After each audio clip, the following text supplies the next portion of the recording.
नाज़रीन बनी पीटीए दा मुतालिक फैसले ते अमल दरामद लई कल सुप्रीम कोर्ट जान दा फैसला।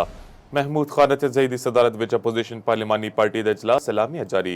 चेयरमैन पीटीए बैरिस्टर गौहर कहंदे ने गुज़श्ता रात जो कुछ होया इसदा अंदाज़ा नहीं सी।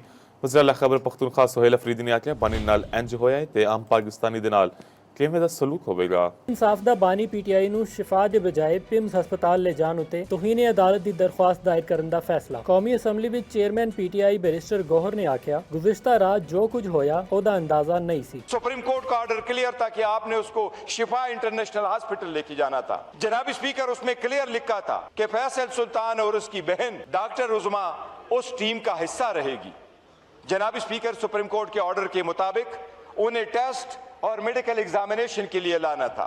जनाब स्पीकर हमने एक बार नहीं बार बार ये कहा है हमारा यहाँ बैठने का कोई फायदा नहीं। अगर हमारे लीडर के साथ ये सलूक हो रहा है हम उसके नाम का वोट लेके यहाँ आए। दूजे पासे ओपोजिशन लीडर महमूद खान ज़ईद दी ज़ेरे क़यादत पीटीआई पार्लिमानी पार्टी दा इजलास होया। वज़ीर आला केपी सुहेल अफरीदी ने इजलास तो बाद मीडिया नाल गलबात करदे होया अदालती अहकामात दी खिलाफ वर्जी उत्ते सुप्रीम कोर्ट जान दा ऐलान कर दिता। फैसला तो ये हुआ है कि 27 तारीख का जो लॉन्ग मार्च है वो इंटैक्ट है। सब जितनी भी हमारी लीडरशिप है वो इस पर मुतफिक है।